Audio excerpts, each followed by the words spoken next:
दोस्तों यह कहानी आज से 15 साल पहले की है, जब एक विशाल सोलर फ्लेयर ने ओजोन परत को नष्ट कर दिया गया था, जिसके कारण धरती का संतुलन पूरी तरह से बिगड़ गया और अल्ट्रावायलेट रीजन ने धरती का तापमान 66 डिग्री सेल्सियस बढ़ा दिया गया था, जिसकी वजह से ज़्यादातर इंसान, पेड़ पौधे और जानवर मर चुके हैं।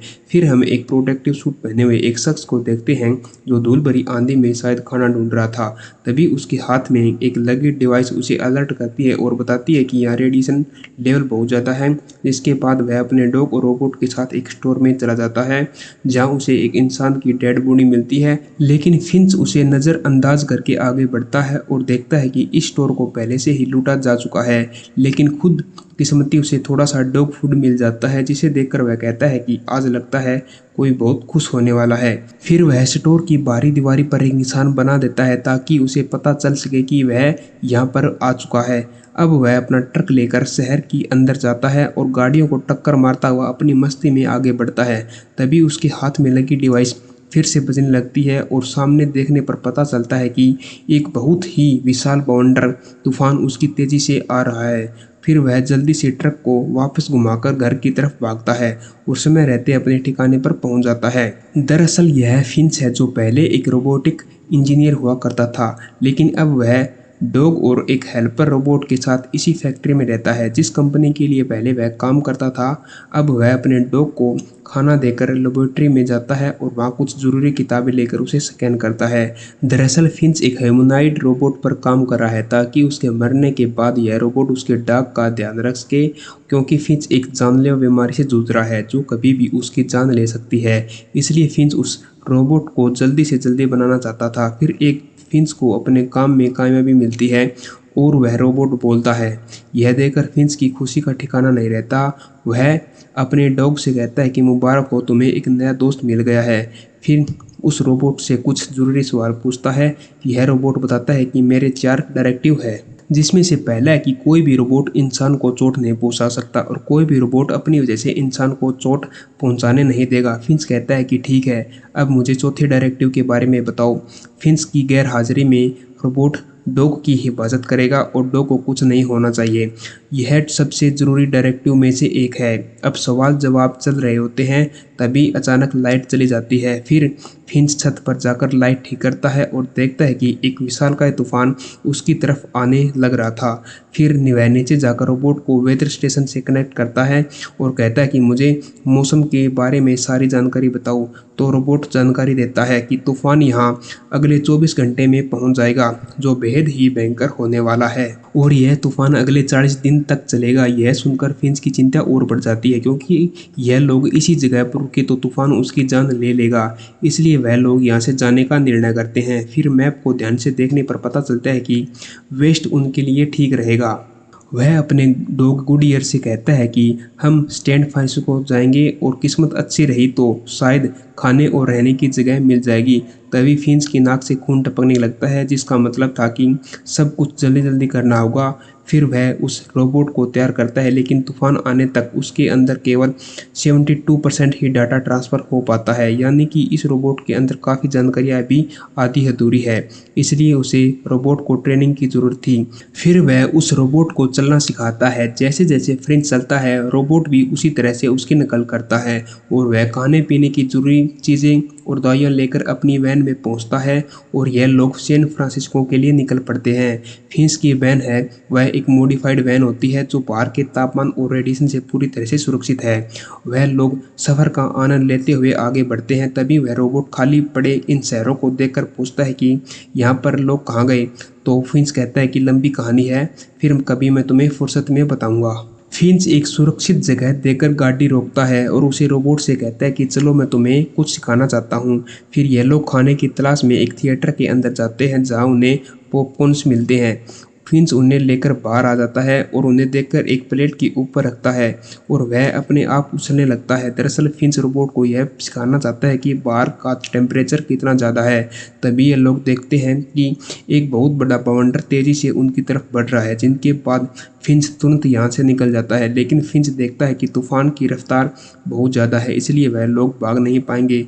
इसके बाद वह अपनी वैन को साइड में लगा देते हैं और अपनी गाड़ी को सुरक्षित करने के लिए उसकी चारों तरफ से कील ठोकते हैं और केबल से बांध देते हैं।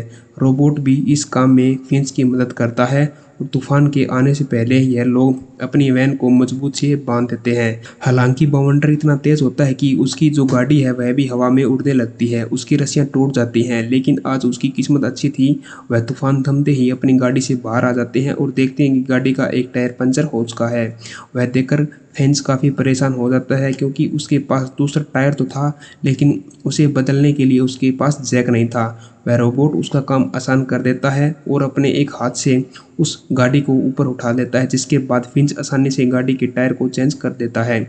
अब रोबोट फिंच की हेल्प करता है तो उसे बहुत अच्छा लगता है और वह कहता है कि आज तुमने बहुत अच्छा काम किया, इसलिए मुझे लगता है कि तुम्हें एक नाम दे देना चाहिए। तो फिंच उसे जेफ नाम दे देता है।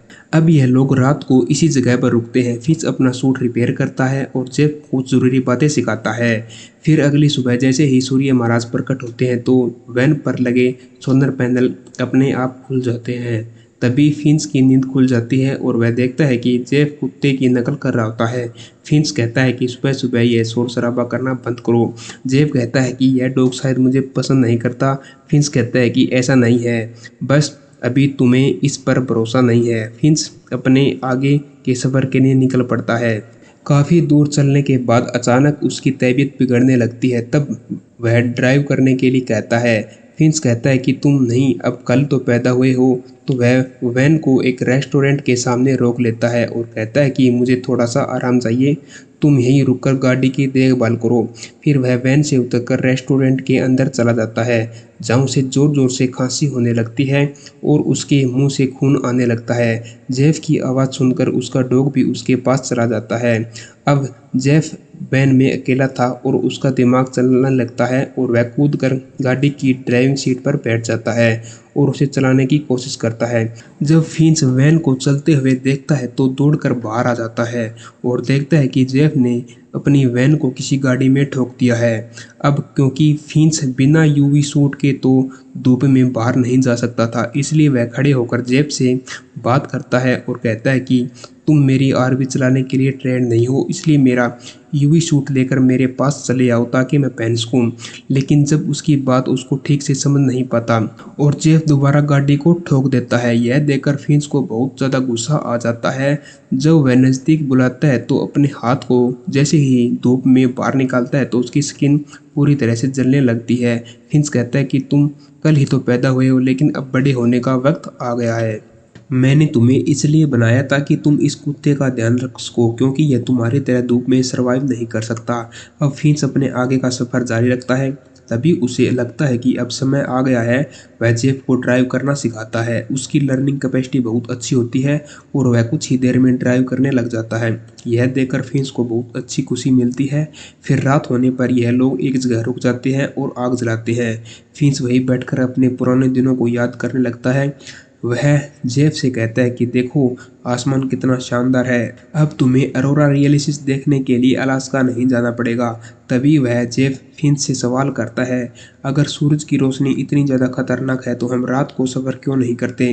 फिर उसे समझाता है कि रात में सफ़र करना हमारे लिए खतरा हो सकता है, क्योंकि अभी भी कुछ लोग जिंदा बचे हैं। वह लोग दिन की रोशनी में अंदर छिप जाते हैं और जैसे ही रात होती है तो बाहर आ जाते हैं, जो हमें मारकर हमारा खाना छीन लेंगे, इसलिए हम लोग उन पर भरोसा नहीं कर सकते।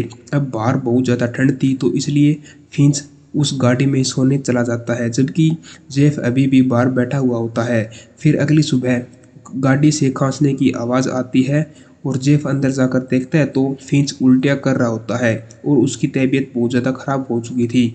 फिर वह उसकी मदद करने की कोशिश करता है और एक गीला कपड़ा फिंच के माथे पर रख देता है। हालांकि उसे डॉक्टर की ज़रूरत थी, इसलिए जेफ गाड़ी को ड्राइव करते हुए आगे का सफ़र जारी करता है और कुछ देर बाद यह लोग एक शहर में एंटर हो जाते हैं जो पूरी तरह से वीरान पड़ा था। जेफ गाड़ी रोकता है और देखता है कि फिंच अभी सो रहा है। फिर उसे डॉग रोबोट के साथ गाड़ी से बाहर आ जाता है और कुछ ज़रूरी चीज़ों की तलाश में अस्पताल तक जाता है, जहाँ उसे कुछ मेडिसिन्स और एक जैकेट मिलती है। उधर जब फिंच की नींद खुलती है तो वह देखता है कि उनके दोनों रोबोट यहाँ नहीं है। फिर वह जल्दी से अपना सूट पहनता है और उन्हें ढूंढने के लिए निकल पड़ता है। वहीं उन्हें छोटे रोबोट का एक टॉय मिलता है और जैसे ही उसे लेने की कोशिश करता है तो वे ट्रैप में फंस के उनके दो टुकड़े हो जाते हैं। तभी फिंच उन्हें ढूंढता हुआ बिल्डिंग के अंदर आ जाता है और देखता है कि डई अब नहीं रहा, फिर उसे हमेशा के लिए शट डाउन कर देता है। तभी उसे जेफ मिलता है जिसने बहुत सारी मेडिसिन इकट्ठा कर रखी थी। फिंच कहता है कि तुम्हें यहाँ नहीं आना चाहिए था, यहाँ बहुत ज़्यादा खतरा है। फिर यह दोनों लोग बिल्डिंग से बाहर भागते हैं और जल्दी से अपनी गाड़ी स्टार्ट करके यहाँ से निकल जाते हैं। तभी हम एक दूसरी गाड़ी को स्टार्ट होते हुए भी देखते हैं, शायद जिन्होंने इन लोगों को देख लिया था। फिंच अपनी सुरक्षा के लिए गन निकालता है और इन्हें चलते चलते रात हो जाती है। तभी साइड मिरर में देखता है कि एक और गाड़ी इनका पीछा कर रही थी, जिसे पीछा छुड़वाने के लिए वह वैन को हाईवे से नीचे उतार देता है। फिंच ज़्यादा घबरा गया था। वह जल्दबाजी में जैसे ही वैन को अंडरपास से निकालता है तो ज़्यादा हाइट होने के कारण उसकी गाड़ी फंस जाती है और ऊपर लगे सोलर पैनल्स टूट जाते हैं। अब फिंच बहुत ज़्यादा डर जाता है, उनके हाथ और पैर कांपने लगते हैं। तभी जेफ गाड़ी से नीचे उतरता है और धक्का मारकर गाड़ी को पुल के नीचे छुपा देता है। अब पीछा कर रहे लोग नज़दीक आते हैं तो उनकी गाड़ी दिखाई नहीं देती और वह लोग यहाँ से चले जाते हैं। जिनके बाद फिंच नीचे उतरता है और टूटे हुए सोलर सिस्टम को देखकर दुखी होने लगता है। वह जेफ से कहता है कि हम अब कभी भी सैन फ्रांसिस्को तक नहीं पहुंच पाएंगे। जेफ कहता है कि तुम अभी ऐसे हार नहीं मान सकते, मुझे तुम पर यकीन है कि हम गोल्ड गेट ब्रिज जरूर पहुंचेंगे। इसके बाद फिंच ने उसे एक कहानी सुनाता है और बताता है कि जब धरती पर सोलर न्यूक्लियर हुआ तो बचे हुए इंसान ने हर तरफ लूट मार शुरू कर दी थी। मैंने भी खाने की तलाश में एक मॉल में गया था जिससे पहले से ही लूटा जा चुका था, लेकिन खुशकिस्मती ने मुझे वहाँ पर एक नूडल का पैकेट मिल गया था। तभी एक 9 साल की बच्ची अपनी माँ के साथ स्टोर में आती है, जिनके पास बहुत सारा खाना होता है, लेकिन उस लड़की के हाथ में गन थी, इसलिए मैं डरकर छुप गया था और उसके जाने का इंतजार करने लगा। तभी एक आदमी कार लेकर वहाँ आता है और उन दोनों से खाना छीनता है और उनके मना करने पर भी वह आदमी उनको गोली मार देता है और मौके पर उन दोनों की मौत हो जाती है। जब मैं उनके पास गया तो मुझे एक आवाज़ सुनाई दी। आवाज़ लड़की के बैग से आ रही थी। जब मैं उस बैग को खोला तो उसके अंदर एक छोटा सा पिल्ला था। भूख इंसानों को दरिंदा बना दिया था, लेकिन मुझे एक डरपोक। यह सुनकर जेफ चुप हो जाता है। हालांकि सुबह होते ही ये लोग अपना सफर जारी रखते हैं। ड्राइव करते करते जेफ पोस्ट कार्ड पढ़ने लगता है जो फ्रेंड्स के डैड ने लिखे थे। तभी अचानक एक तितली गाड़ी के शीशे से टकराती है। जब यह बात फिंच को बताता है तो उसे बहुत हैरानी होती है। फिर वह अपना एक हाथ गाड़ी से बाहर निकालकर देखता है कि यहाँ कोई यूवी रेडिएशन नहीं है। फिर वह गाड़ी से बाहर आता है और इतना खुश हो जाता है ताकि मानो उसे एक नया जीवन मिल गया हो। तभी एक और तितली उड़कर उसके हाथ पर बैठ जाती है और फिंच को यकीन हो जाता है कि यह जगह पूरी तरह से रेडिएशन फ्री है। अब वह अपना सूट बूट पहनकर रेडी हो जाता है और खुले आसमान के नीचे जाकर टेंट लगाता है और खाना एंजॉय करता है। तभी जेफ कहता है कि तुम मुझे झूठ कहा था कि यह गोल्डन ब्रिज गेट वाला कार्ड तुम्हारे अंकल ने भेजा था, जबकि इसके पीछे तो डैड लिखा हुआ है। और फिंच उसे बताता है कि मेरे डैड आर्मी में थे जो किसी तरह के ब्रिज बनाते थे, लेकिन मेरे पैदा होने से पहले वे हमें छोड़कर चले गए और उनसे कभी हमारी बातचीत नहीं हो पाई। फिर वह एक मेरे 15वें जन्मदिन पर मुझे यह पोस्ट कार्ड मिला था जिस पर डैड लिखा था। उन्होंने कहा था कि वह गोल्ड ब्रिज गेट पर मेरा इंतजार करेंगे, इसलिए उन्हें इम्प्रेस करने के लिए मैंने यह सूट खरीदा था, लेकिन हम कभी मिल नहीं पाए। फिंच बताता है कि मुझे इतने सारे पोस्ट कार्ड इसलिए जमा कर रखे क्योंकि मैं पूरी दुनिया घूमना चाहता था और उस गोल्ड ब्रिज गेट पर खड़े होकर वहाँ की खूबसूरती ध्याना चाहता था, लेकिन ऐसा नहीं कर पाए। हम लोग इंसान कितना अजीब होते हैं, समय होते हैं तो मौका को छुपा देते हैं। जेफ कहता है कि कोई बात नहीं, हम वहाँ जाकर साथ में घूमेंगे। जेफ कहता है कि नहीं, मैं अब मरने वाला हूँ, तुम मुझसे वादा करो कि मेरे मरने के बाद तुम इस डॉग का ख्याल रखोगे। यह सुनकर जेफ सिर हिलाता है। अब फिंच डॉग के साथ खेलने लगता है और वह जेफ को भी उसके साथ खेलने के लिए कहता है, लेकिन डॉग अभी भी जेफ पर भरोसा नहीं करता और हर बार बॉल फिंच को लाकर दे देता है। फिंच कहता है कोई बात नहीं, तुम दोनों जल्दी ही दोस्त बन जाओगे। तभी अचानक फिंच को खून की उल्टी हो जाती है और उसकी तबीयत बिगड़ने लगती है और वह समझ जाता है कि उसका अंतिम समय आ चुका है। इसलिए वह जेफ से हाथ मिलाता है और जेफ इमोशनल होकर उसे गले लगा लेता है।